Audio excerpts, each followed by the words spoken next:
ગુજરાત સરકાર દ્વારા જાહેર કરવામાં આવેલ વિકાસ સપ્તાહ 2025 અંતર્ગત શહેરી વિકાસ વર્ષના ઉજવણી કાર્યક્રમોની શરૂઆત આણંદ શહેરમાં ભવ્ય રીતે કરવામાં આવી।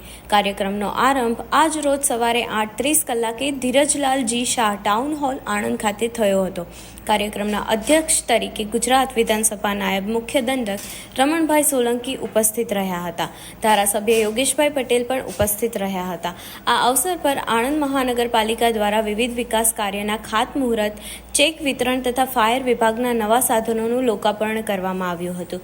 શહેર સર્વાંગી વિકાસને નવા આયામ આપવાના હેતુથી આ કાર્યક્રમનું આયોજન કરાયું હતું। આણંદ મહાનગરપાલિકાના મેયર, નાગરિક અધિકારીઓ, શહેરના આગેવાનો તથા મોટી સંખ્યામાં નાગરિકોએ ઉપસ્થિતિ આપી હતી। શહેરના લોકોમાં વિકાસના નવા પ્રયોગો અને સુવિધાઓ અંગે ઉત્સાહ અને આનંદનો માહોલ જોવા મળ્યો હતો। ગુજરાત સરકાર દ્વારા 7મી ઓક્ટોબરથી લઈ 15મી ઓક્ટોબર સુધી વિકાસ સપ્તાહની ઉજવણી ચાલી રહી છે। દેશના યશસ્વી વડાપ્રધાન આદરણીય મોદી સાહેબે 7મી ઓક્ટોબર 2001ના રોજ તેમણે સૌપ્રથમ ગુજરાતના મુખ્યમંત્રી અને ત્યારબાદ 2014થી આજે દેશના વડાપ્રધાન તરીકે વિકાસની રાજનીતિ સાથે, સેવાના ભાવ સાથે અને જનવિશ્વાસના કાર્ય થકી તેઓ સુશાસન સંભાળી રહ્યા છે। તો એને પણ 24 વર્ષ પૂર્ણ થાય અને 25મા વર્ષમાં પ્રવેશ કરે છે।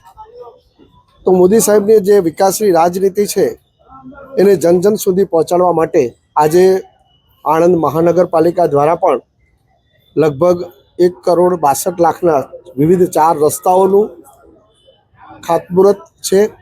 સાથે સાથે ફાયરની અદ્યતન સુવિધા માટે ગુજરાત સરકાર દ્વારા 15 કરોડના વિવિધ સાધનો પણ મહાનગરપાલિકાને સુપ્રત કરેલા છે।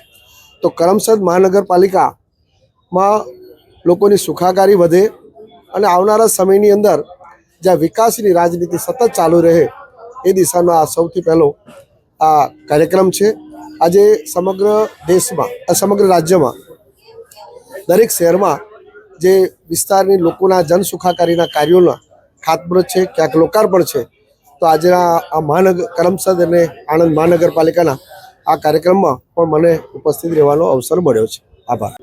ગુજરાતના પનોતા પુત્ર, વિશ્વ નેતા 7/10/2011ના રોજ ગુજરાત રાજ્યના મુખ્યમંત્રી તરીકે શપથ લીધા અને એક ભારત દેશમાં એક નવો અધ્યાય શરૂ થયો।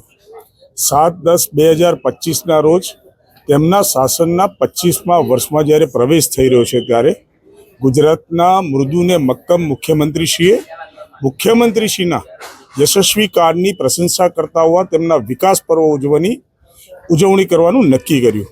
તેના અનુસંધાને આજે કરમસદ આણંદ મહાનગરપાલિકામાં વિકાસ પર્વ નિમિત્તે 1,62,00,000ના નવા રોડોનું ખાતમુહૂર્ત થઈ રહ્યું છે।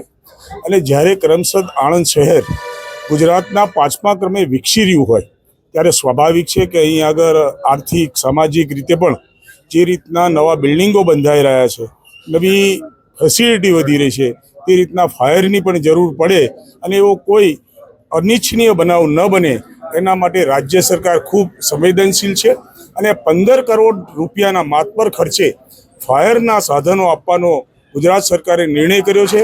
ત્યારે હું આણંદના ધારાસભ્ય તરીકે ગુજરાતના મુખ્યમંત્રીશ્રીનો ખૂબ ખૂબ આભાર માનું છું અને એના માટેના આજે 2 નવા ફાયર સ્ટેશન અહીંયા આવી ગયા છે અને બીજા પણ અદ્યતન સાધનો જલ્દીથી અહીંયા આપણી આણંદની સેવામાં હાજર થશે।